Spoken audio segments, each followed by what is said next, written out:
नमस्कार दोस्तों, कैसे आप लोग। उम्मीद करता हूँ अच्छे होंगे। आज सुबह आपको वीडियो नहीं मिल पाया था, तो आज शाम को आपको ये वीडियो मैं दे रहा हूँ सुबह के बदले में। और हम लोग पढ़ रहे थे भारत के पठार, ठीक है। और उसमें हम लोग 4 पठार पढ़ चुके थे। मालवा का पठार, बघेलखंड का पठार, बुंदेलखंड का पठार और छोटा नागपुर का पठार, ठीक है। आज हम 5 पठार और पढ़ने वाले हैं, तो ये टॉपिक हमारा हो जाएगा क्लियर, बिल्कुल पूरा हो जाएगा।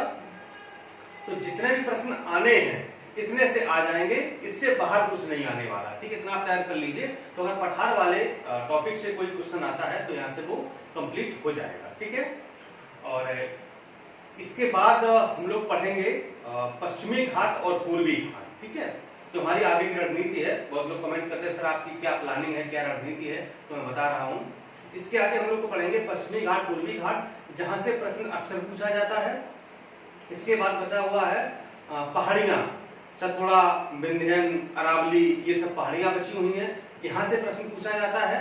इसके बाद जो हमारा अवस्थिति और विस्तार वाला टॉपिक है ये समाप्त हो जाएगा, ठीक है। फिर इसके बाद हम लोग आएंगे अपवाह तंत्र पर, ठीक है।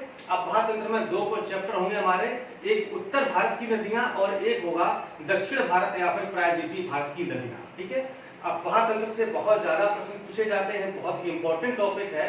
तो हमारा पर्पस, हमारा उद्देश्य यही है कि हम उन टॉपिक को पहले कवर करें जहां से प्रश्न ज्यादा पूछे जाते हैं।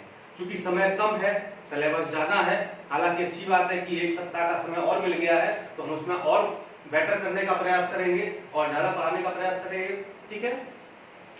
हिस्ट्री एंशिएंट लगभग खत्म हो गई है, ठीक है। 1-2 टॉपिक और बचे हैं, मिडिवल छोड़ देंगे, सीधे मॉडर्न पर आ जाएंगे, उसको कवर करेंगे जल्दी से।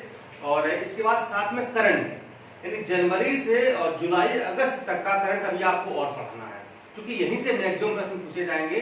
अभी जो हाल ही में खंड शिक्षा अधिकारी का एग्जाम हुआ है, तो वहां पर जो अभी हाल ही का करंट है बहुत ज्यादा पूछा गया है, ठीक है। हालांकि पिछला मैंने आपको दिसंबर जनवरी तक कवर करा दिया था, लेकिन जो जनवरी से आगे का है और जुलाई तक का है, चूंकि ये समीक्षा अधिकारी का पेपर अभी नया बनेगा, पहले नहीं बना था तो अभी बनेगा।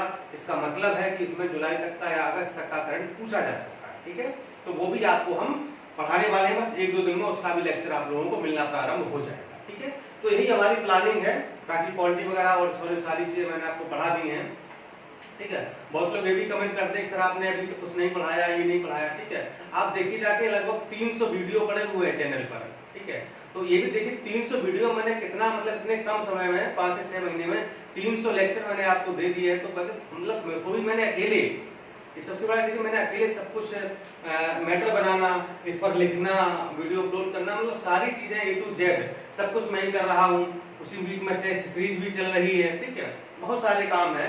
तो सोचिए इतने कम समय मैंने आपको लगभग 300 लेक्चर दिए हैं, तो भी बड़ी बात है ना। थोड़ा सा मतलब इंस्पायर मुझे किया करिए, ठीक है, और थोड़ा सा मोटिवेट किया करिए हमें, ताकि हम और अच्छा आपके लिए कर पाए, ठीक है। और अगर आप ऐसे उल्टे सीधे कमेंट करेंगे तो फिर अच्छा नहीं लगेगा ना।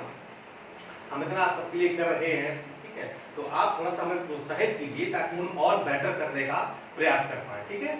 चलिए शुरुआत करते हैं। इससे पहले टेस्ट सीरीज प्रारंभ है, चल रही है। 5 टेस्ट हो चुके हैं, मैं आपको जानकारी लिए बता दूं। 5 टेस्ट सामान्य अध्ययन के हो चुके हैं, 5 हिंदी के हो चुके हैं। जिन लोगों ने अभी भी ज्वाइन नहीं किया है वो ज्वाइन कर लें। जो टेस्ट हो चुके हैं वह भी आपको मिल जाएंगे, जो बचे हुए वो तो आपको मिलेंगे ही। उत्तर कुंजी व्याख्या भी साथ में होती है, ठीक है। इसलिए अगर आपने अभी ज्वाइन नहीं किया, बहुत इंपॉर्टेंट टेस्ट सीरीज चल रही है, बड़े काम की है। ऐसा ना हो कि परीक्षा के बाद आपको पछताना पड़े, तो पछताने वाला काम छोड़ दीजिए और आप जल्दी से इसको ज्वाइन कर लीजिए, ताकि जो भी आपकी कमियां हैं उनको समय रहते दूर किया जा सके और परीक्षा के लिए जो आप तैयारी कर रहे हैं उसमें मतलब नई चीजें जुड़ सके। और प्रारंभिक परीक्षा चूंकि आपको पास करना ही करना है किसी भी कीमत पर, तभी आप लोग परीक्षा के लिए क्वालिफाई करेंगे, जिसकी तैयारी आपको हम यहीं पर करवाएंगे पूरी, ठीक है। चलिए शुरुआत करते हैं। तो सबसे पहले आज हम पढ़ेंगे दक्कन का पठार। मैं आपको अवस्थिति बता दे रहा हूँ। ये आप देख रहे हैं, दक्कन का पठार है, ये कर्नाटक का पठार है, ये तेलंगाना का पठार है, ये दंडकारण्य का पठार है, और इसी दंडकारण्य में एक छोटा सा भाग है जिसे कहते हैं बस्तर का पठार, यानी कि बस्तर का पठार दंडकारण्य का ही एक भाग है। और यहाँ पर है ये शिलांग या मेघालय का पठार, ठीक है। हालांकि ये जो शिलांग का पठार प्रायद्वीपीय भारत में नहीं आता, लेकिन ये जो यहाँ पर आप देखना राजमहल पहाड़ियां हैं, तो तो जो राजमहल पहाड़ियों का ही ये पूर्वी विस्तार है, ठीक है, शिलांग पठार। अभी आपको बताते हैं आगे। शुरुआत करते हैं पहले से। आप पढ़ेंगे आज दक्कन का पठार, ठीक है, ये वाला पढ़ेंगे सबसे पहले। इसकी अवस्थिति देख लेते हैं, कहां पर ये स्थित है। तो ये सतपुड़ा के दक्षिण में स्थित है, ठीक है, यानी कि यहाँ पर जो सतपुड़ा पहाड़ियां यहाँ पर, ठीक है, तो सतपुड़ा के दक्षिण में स्थित है।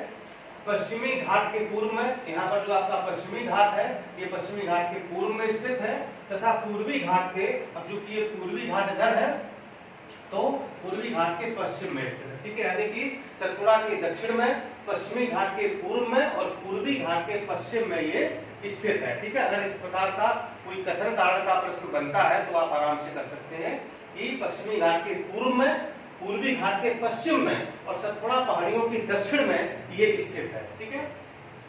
कहां कहां पर फैला हुआ है, विस्तार कहां पर है? मध्य प्रदेश में, छत्तीसगढ़ में, महाराष्ट्र में, गुजरात में, कर्नाटक में और आंध्र प्रदेश में। इतने राज्यों का काफी बड़ा पठार है, तो इतने राज्यों में इसका विस्तार मिलता है हमको, ठीक है। और ताप्ती नदी इसकी उत्तरी सीमा बनाती है, ठीक है। यहाँ पर क्या, यहाँ पर जो आप देख रहे हैं ये ताप्ती जो नदी बहती है ना, तो इसकी जो उत्तरी सीमा है यहाँ पर ये ताप्ती नदी बनाती है, ठीक है। ताप्ती नदी ये जो जाकर के जो अरब सागर में गिरती है, ठीक है, तो ताप्ती नदी इसकी उत्तरी सीमा बनाती है। यहाँ पर कहें तो ताप्ती नदी इसके उत्तर में स्थित है। इसका निर्माण कैसे हुआ है?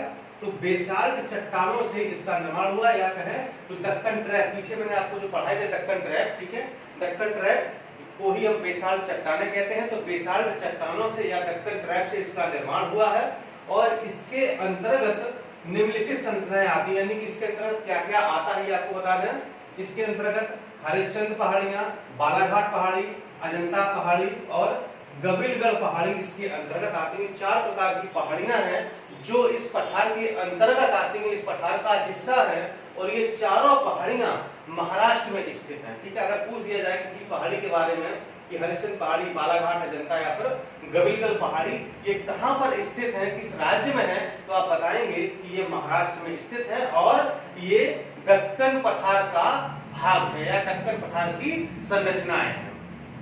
इसके बाद इस पठार पर महानदी, गोदावरी, कृष्णा व कावेरी नदियां पश्चिम से पूर्व दिशा की ओर प्रवाहित होती हैं या बहती हैं, ठीक है, यानी पश्चिम से पूर्व दिशा की ओर, यानी कि इस तरीके से, इस तरीके से पश्चिम से पूर्व दिशा की ओर नदियां बहती हैं। कौन कौन सी? महानदी, गोदावरी, कृष्णा और कावेरी, ये 4 नदियां इस पठार पर पश्चिम से पूर्व दिशा की ओर बहती हैं, ठीक है।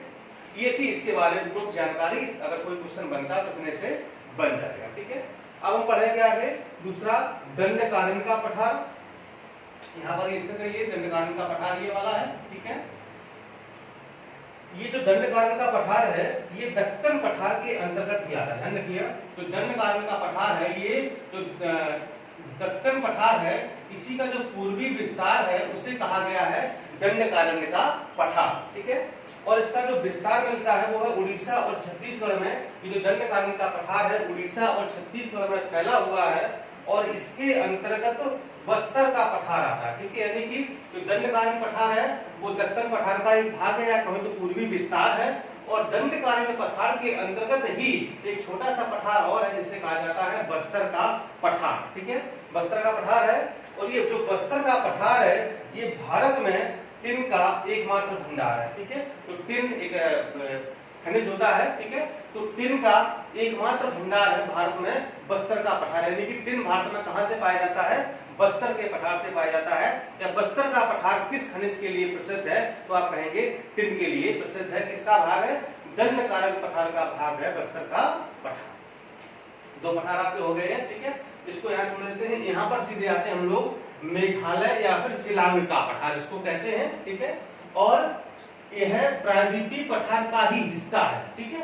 ये किसका हिस्सा है? हालांकि प्रायद्वीपीय भारत में स्थित नहीं है, लेकिन ये प्रायद्वीपीय पठार का स्थित है। चूंकि यहाँ पर जो राजमहल पहाड़ियां हैं इन्हीं का ये पूर्वी विस्तार है, तो यहाँ पर ये शिलांग का पठार है, मेघालय में स्थित है, ठीक है। और कहकर राजमहल पहाड़ी का ये पूर्वी विस्तार है। जो ये राजमहल पहाड़ियां हैं तो जो पूर्व तक गई हैं तो इन्हीं का ये विस्तार है जो उत्तर पूर्व में मेघालय पठार का निर्माण करती है, यानी कि राजमहल पहाड़ी का पूर्वी विस्तार है जो उत्तर पूर्व में ये मेघालय पठार का निर्माण करती हैं, ठीक है। बीच के भाग को गैप कहते हैं, यानी कि जो ये राजमहल की पहाड़ियां हैं, ठीक है, और जो ये शिलांग का पठार है, तो इसके जो बीच का भाग है, ठीक है, इसे क्या कहते हैं, इसे गैप कहते हैं, गैप, ठीक है, GAP, इसे गैप कहते हैं, ठीक है। और इस गैप का जो नाम है वो है राजमहल गारो गैप या मालदा गैप, ठीक है। चूंकि ये राजमहल पहाड़ियां हैं, यहाँ पर गारो पहाड़ियां हैं, ठीक है, तो राजमहल गारो गैप इसको कहते हैं, या फिर कहते हैं इसको मालदा गैप के नाम से जाना जाता है, ठीक है। तो अगर पूछा जाए कि राजमहल गारो गैप या मालदा गैप कहां पर है, तो आप कहेंगे कि राजमहल पहाड़ियों और शिलांग पठार के बीच में जो गैप आता है, जो गैप है उसे कहा जाता है राजमहल गारो गैप या फिर मालदा गैप के नाम से जाना जाता है। और मेघालय शिलांग पठार का निर्माण कैसे हुआ है, तो जो ये आर्कियन युग की धारवाड़ चट्टाना है, इनसे इसका निर्माण हुआ है, यानी कि आर्कियन धारवाड़ चट्टानों से ये निर्मित है। जिस प्रकार से छोटा नागपुर का पठार निर्मित है इन चट्टानों से, आर्कियन धारवाड़ से, उसी प्रकार से शिलांग का पठार भी इन आर्कियन धारवाड़ चट्टानों से निर्मित है, ठीक है। यानी कि संरचना की दृष्टि से अगर देखा जाए तो छोटा नागपुर का पठार और शिलांग का पठार, इनकी संरचना एक ही है, यानी कि आर्कियन धारवाड़ चट्टानों से बना हुआ है। और इस पठार के अंतर्गत 5 पहाड़ियां आती हैं। बहुत इंपॉर्टेंट टॉपिक आपको बता रहा हूं, ठीक है। और इससे भी ज्यादा इंपॉर्टेंट अभी आगे बताने वाले हैं। जो डायग्राम मैंने बनाया है वृष्टि छाया प्रदेश, नाम आपने सुना होगा, लेकिन ये नहीं पता होगा कि वृष्टि छाया प्रदेश होता क्या है। आज आपको बिल्कुल कॉन्सेप्ट के साथ समझाने वाले हैं, ठीक है। तो इस पठार के अंतर्गत, किस पठार के, मेघालय पठार के अंतर्गत 5 पहाड़ियां आती हैं। कौन कौन सी, नाम आपने सुना होगा, गारो, खासी और जयंतिया। ये आपने खूब सुना होगा, गारो, खासी, जयंतिया कहां पर स्थित है, मेघालय में। तो ये 3 पहाड़ियां हैं, गारो, खासी, जयंतिया, ये तो मेघालय में स्थित हैं। और जो गारो पहाड़ी है, ठीक है, जो गारो पहाड़ी है, ये गारो पहाड़ी की जो सबसे ऊंची चोटी है, या यूं कहें कि जो शिलांग पठार की सबसे ऊंची चोटी है, वो कहां पर स्थित है, वो गारो पहाड़ी पर स्थित है। देखिए, शिलांग पठार की सबसे ऊंची चोटी इसी पर स्थित है, किस पर, गारो पर। यानी कि शिलांग पठार की सबसे ऊंची चोटी गारो पहाड़ी पर स्थित है और उसका नाम है नोक्रेक। बहुत परीक्षा में पूछा जाता है कि नोक्रेक कहाँ स्थित है, मेघालय में स्थित है। अगर ये पूछा जाए कि किस पठार पर है, तो आप कहेंगे शिलांग पठार या मेघालय पठार पर स्थित है। और अगर ये भी पूछ लिया जाए कि शिलांग पठार या मेघालय पठार के किस पहाड़ी पर स्थित है, तो आप बता देंगे किस पर, गारो पहाड़ी पर स्थित है। क्या, नोक्रेक क्या है, शिलांग पठार की सबसे ऊंची चोटी है जो कि गारो पहाड़ी पर स्थित है, ठीक है।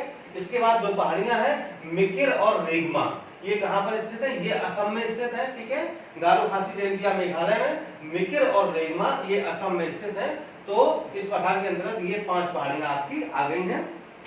और इसका जो उत्तरी ढाल है वहां पर ब्रह्मपुत्र नदी बहती है, ठीक है। यानी जो इस मेघालय का जो ये वाला उत्तरी वाला, ये जो वाला जो ढाल है, यहाँ पर, यहाँ कौन सी नदी बहती है, ब्रह्मपुत्र नदी बहती है इसके उत्तरी ढाल पर, ठीक है।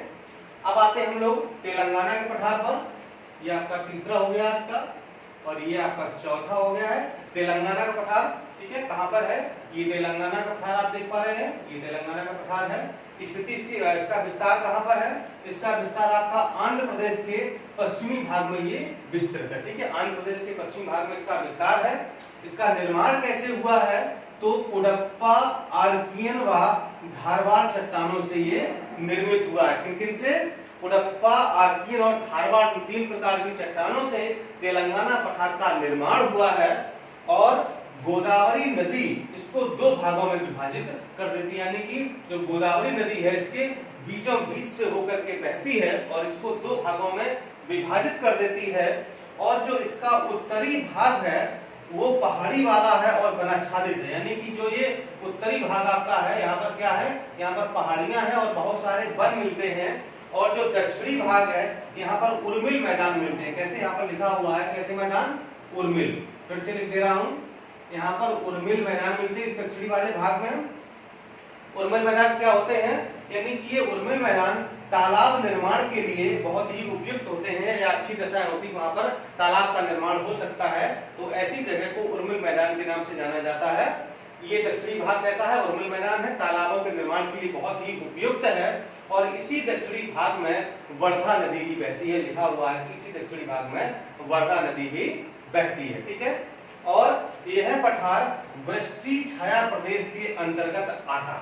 ठीक है, आप समझिए कि वृष्टि छाया प्रदेश क्या है। ठीक है, आपने बहुत अभी तक ज्योग्राफी में पढ़ा होगा कि वृष्टि छाया प्रदेश, लेकिन ये शायद हो सकता है आपको पता हो, लेकिन बहुत सारे लोगों को पता नहीं होगा एक्चुअल में कि वृष्टि छाया प्रदेश होता क्या है। ठीक है, चलिए मैंने देखिए यहाँ पर एक संरचना बनाई हुई, इसको आप समझने का प्रयास करिए। ये क्या है, ये देखिए पर्वत। ठीक है, मैंने क्या बनाया, ये एक पर्वत है। ठीक है, आप देखिए पर्वत के एक इधर वाला हिस्सा है और एक इधर वाला हिस्सा है। ठीक है, तो जब पवने यानी कि हवाएं, जब हवाएं मान लो इधर से आ रही हैं, ठीक है, तो हवाएं क्या होगा, यहां से टकराएंगी। ठीक है, जब हवाएं पवने आएंगी तो ये टकराएंगी। ठीक है, तो जिस ओर से हवाएं आती हैं, जिस ओर से हवाएं आती हैं उसे कहा जाता है पवनानुमुखी ढाल, यानी कि पवन के अनुकूल, यानी कि पवन इस वाले भाग से टकराएंगी। ठीक है, मान लो ये पवनें अगर अरब सागर से आ रही, जैसे कि अगर पश्चिमी जो पश्चिमी घाट है, ठीक है, या जो पश्चिमी घाट ही है, यहाँ पर पश्चिमी घाट होता है। ठीक है, ये क्या है, ये पश्चिमी घाट है। ठीक है, काफी ऊंचा है पश्चिमी घाट है, पश्चिमी पर्वत इसको कह रहे हैं। तो जब यहाँ से ये पवनें आएंगी, कहाँ से, अरब सागर से पवनें आएंगे। ठीक है, पानी की जो नमी लेकर साथ में आएंगी, तो ये पवनें जब इससे टकराएंगी, ठीक है, अब चूंकि ये वहां पर ये काफी इस तरह से ऊंचा होगा, ठीक है, तो यहाँ से ऐसे ही टकराएंगे। ठीक है, मान लेते हैं कि हमारा पर्वत है, पश्चिमी घाट ही है, और यहाँ पर ये आपका अरब सागर है, और अरब सागर से पवनें जब आएंगी तो यहाँ से टकराएंगे। जब यहाँ टकराएंगी तो क्या होगा, वर्षा होगी, बरसात होगी, यानी कि यहाँ पर बादल बनेंगे, और देखिए यहाँ पर बरसात हो रही है। तो ये कौन सा प्रदेश है, ये वृष्टि प्रदेश है, वृष्टि छाया नहीं है। कैसा प्रदेश है, वृष्टि प्रदेश है, यानी जो पवनानुमुखी ढाल है, पवनानुमुखी यानी पवन के अनुकूल मुखी ढाल है, जहां पर हवाएं टकरा करके बादल बन करके बरसात होती है, ऐसे प्रदेश को वृष्टि प्रदेश कहते हैं। और जब ये पवनें यहाँ पर्वत के ऊपर चढ़ करके जब ऐसे नीचे उतरती हैं, ऐसे जब नीचे यहाँ पर उतरती हैं, तो क्या होता है, इनके पास नमी बहुत कम रह जाती है, नमी बहुत कम रह जाती है। इसलिए यहाँ पर क्या होता है, ये बहुत कम या फिर ना के बराबर या बिल्कुल भी वर्षा नहीं करते हैं। यहाँ पर इससे बादल तो बनते, लेकिन बरसात नहीं होती है। इसलिए मैंने यहाँ पर बरसात नहीं दिखाई, यहाँ पर बरसात दिखाई है।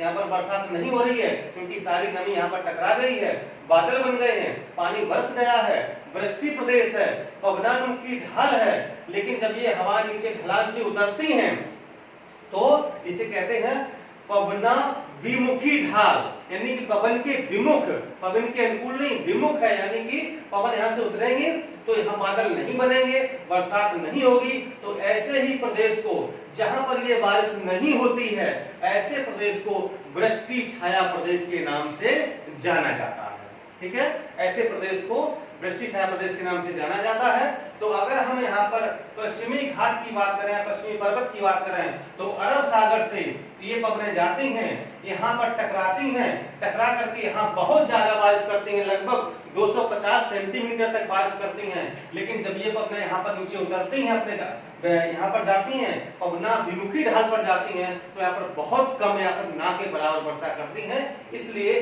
पश्चिमी घाट का जो पूर्वी वाला हिस्सा है उसे कहते हैं वृष्टि छाया प्रदेश। ठीक है, तो ये तेलंगाना का पठार है, ये तेलंगाना का पठार भी वृष्टि छाया प्रदेश के अंतर्गत आता है, क्योंकि यहाँ पर वर्षा बहुत कम होती है, पवना विमुखी ढाल है। ठीक है, यहाँ पर पवनों में बहुत नमी नहीं रह जाती, इसलिए वर्षा नहीं होती है। और ये वाला प्रदेश धात्विक खनिज की दृष्टि से बहुत ज्यादा संपन्न है। धातु वगैरह जो धातु खनिज होते हैं, ठीक है, उनको बहुत यहाँ पर पाए जाते हैं। तो ये है वृष्टि छाया प्रदेश, आप इसको समझ लीजिएगा। ठीक है, यहाँ से पवनें आई, पवनानुमुखी ढाल पर टकराई, बादल बने, बरसात हुई, वृष्टि प्रदेश है। यहाँ पर हवाएं चढ़ी, फिर नीचे उतरेंगी, यहाँ पर ये पवना विमुखी ढाल है, बादल नहीं बनेंगे, बरसात बहुत कम होगी। तो इसे प्रदेश को वृष्टि छाया प्रदेश के नाम से जाना जाएगा। क्लियर? चलिए अब हम लोग अंत में आ जाते हैं। कर्नाटक पठार बिल्कुल छोटा सा है, ये कर्नाटक में इसका विस्तार है, कर्नाटक में विस्तृत है और यह 2 भागों में विभाजित है। संरचना यहाँ पर ये है, कर्नाटक का पठार है 2 भागों में विभाजित है, ठीक है। एक ये उत्तरी भाग है, ये दक्षिणी भाग है। तो उत्तरी भाग में कृष्णा व तुंगभद्रा नदियां प्रवाहित होती हैं, ठीक है। कर्नाटक पठार के उत्तरी भाग में कृष्णा व तुंगभद्रा नदियां प्रवाहित होती हैं और जो दक्षिणी भाग है ये पठारी भाग है, ठीक है। और इसे मैसूर का पठार भी कहा जाता है। इसको कर्नाटक के पठार के दक्षिणी वाले भाग को मैसूर का पठार भी कहा जाता है और इस मैसूर के पठार में जो प्रमुख नदी बहती वो है कावेरी, ठीक है। यानी कि कृष्णा और तुंगभद्रा उत्तरी भाग में और दक्षिणी भाग में कावेरी नदी बहती है मैसूर के पठार में। और यह दक्षिण भारत का सबसे उच्च स्थान है, ठीक है। ये जो पठार कर्नाटक का पठार है ये दक्षिण भारत का सबसे उच्च स्थान है, जिसे मालवाड़ के नाम से भी जाना जाता है। और बाबा बूदन की पहाड़ी आपने बहुत सुना होगा, बाबा बूदन की पहाड़ी इसी पठार पर स्थित है। किस पर? कर्नाटक पर, ठीक है। तो पूछा जाता है कि बाबा बूदन की पहाड़ियां किस राज्य में स्थित हैं? कर्नाटक में स्थित है। अगर ये भी पूछ दिया जाए कि बाबा बूदन की पहाड़ियां किस पठार पर स्थित हैं, तो आप बताएंगे कि कर्नाटक के पठार पर ये स्थित है। और ये बाबा बूदन की पहाड़ियां लौह अयस्क के लिए बहुत ज्यादा प्रसिद्ध है। यहाँ पर लौह अयस्क बहुत ज्यादा पाए जाते हैं, ठीक है। तो उम्मीद करता हूं कि ये लेक्चर आपको पसंद आया होगा। अगर पसंद आया है तो बढ़िया सा सुंदर सा गजब का कमेंट कर दीजिए, ताकि हमें आपके कमेंट से ऊर्जा मिले और लगे कि हाँ वास्तव में आप मुझे सुनने में, मुझे पढ़ने में और मेरे पढ़ाने में आप रुचि ले रहे हैं, ठीक है। आपके कमेंट ही, आपके लाइक ही, आपके शेयर ही हमारी ऊर्जा के स्रोत हैं। अगर ये ऊर्जा मुझे मिलती रहेगी तो निश्चित रूप से हम आप लोगों के लिए और भी बेहतर करने में सक्षम होंगे। नमस्कार दोस्तों, धन्यवाद, जय हिंद।